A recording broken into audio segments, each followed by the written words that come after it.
have permission for you to do that if you join us in this journey. But here's what we need from you. 8 straight weeks. 8 straight weeks. And not only that, those 8 meetings are 2 hours long. And we're going to provide childcare and have a lot of fun, that kind of thing, but it's 8 weeks long.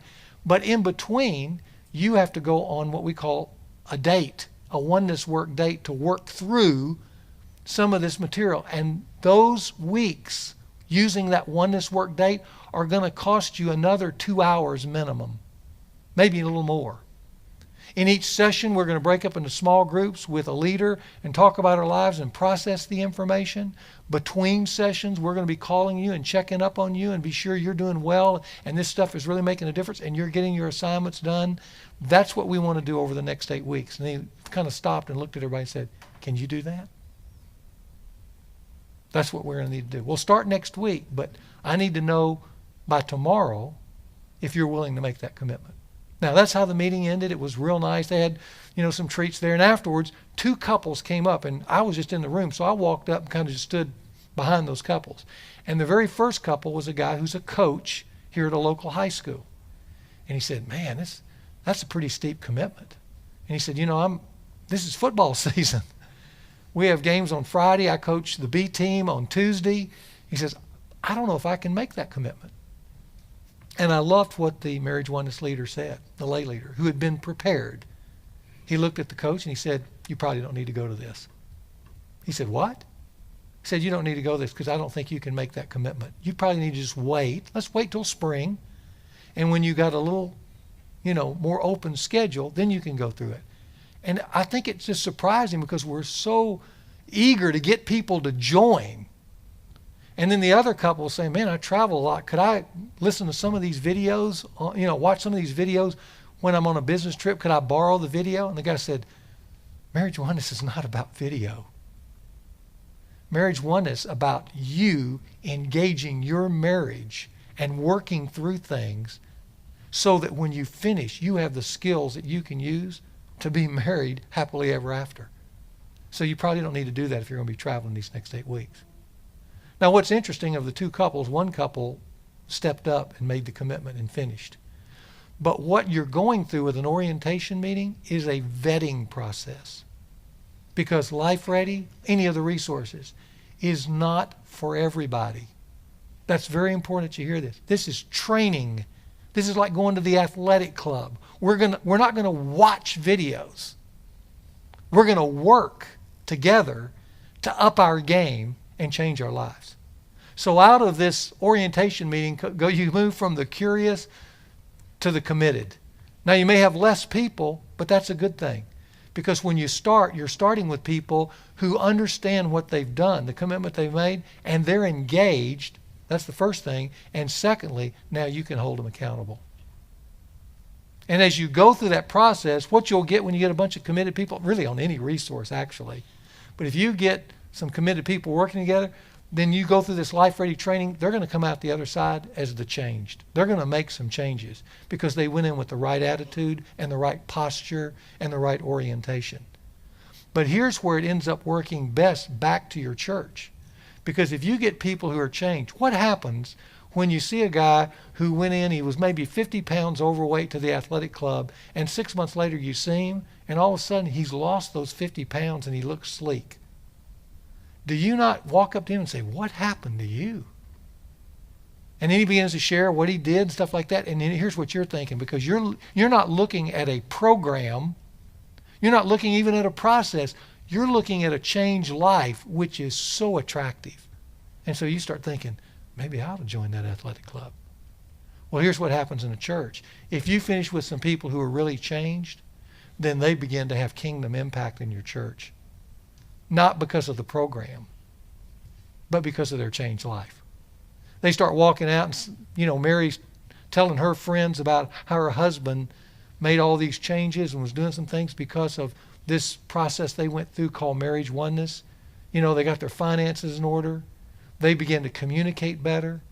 They networked with one of the leaders who now is going to mentor them for the next month on an area they're stuck in a little bit and just encourage them. They were told about some resources they knew nothing about that they can use as next steps in the months ahead to continue to improve their marriage. They know how to measure their marriage and manage their marriage. And they're telling that to their friends. So the next time marriage oneness comes around in a church, what's going to happen? You're going to have more people who are going to step forward because of the results, not because of the product. And when they do that, then you start the same way. You go through the orientation and move through it. That's the way every one of these resources work. And the reason I tell you that, when we first started developing the resources and did some field tests, when we didn't use this process, it's like what happens with so many other resources in churches. They kind of have an initial high, and then they fall off the cliff. And at the end, people said, yeah, it was pretty good. And what it became was just another program to keep people busy for a season. And then everybody goes, well, what are we going to do next? And then there's a little high, and then it falls off. Here's what I want you to understand. If you don't understand anything else, please understand this.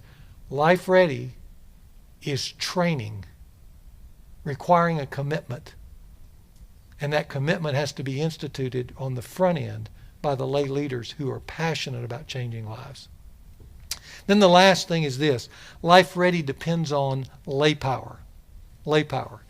As I said just a few minutes earlier, this is not about pastors doing anything other than cheering for their lay people to do some significant things. But lay power is absolutely essential on these fundamentals because the fundamentals are so easy to get lost. Marriage and family is kind of like, because it comes up all the time, it's a little bit like mowing your grass or paying your bills or cleaning your house. It's relentless. It's something that's relentless. You can have a season, a church staff can say, hey, we're really going to focus on marriage and family, and so you can have a sermon series or a seminar or whatever, and everybody gets energized for a while, but then after it's over, it may be 2 years before you come back and do that again. But the problem is in between those 2 years, or that year and a half, or whatever it is where you gave that emphasis, you got weeds growing everywhere. You got bills going unpaid. Your house is getting dirty because you would never do those things occasionally. But it's sad that often in the church, that's what we do with our marriages and families, are those essentials. We do them only occasionally rather than relentlessly. And the reason is because no pastor and no staff can stay that engaged. We just wear too many hats.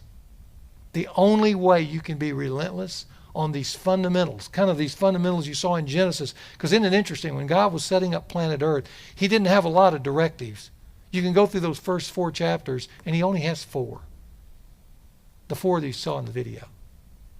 But wouldn't it be amazing if you had lay people who are passionate about a singular subject, and they weren't just interested in doing it in January, they were interested in doing it in January, and then maybe coming back and doing it again in June, and then maybe getting some of their friends that they train to do additional ones, and now you got 3 or 4 happening the following September. And it's just doing this basic groundwork both in the church and in the community to give marriages and families basic blocking and tackling skills that they really possess so they can manage their own marriages and families, not be dependent on the next kind of adrenaline rush when we give an emphasis in the church. That's what Life Ready is all about. That's the overview. That's the strategy behind the products. The products are no good without the strategy. So let me just sum it up. These 5 distinctives of Life Ready. It's pro-church. It unburdens pastors and their staffs. It follows God's Genesis outline. It emphasizes training requiring commitment. That's the biggie. And it depends on lay power for the relentless work. I just want to keep saying it. For the relentless work of building proactively healthy marriages and families.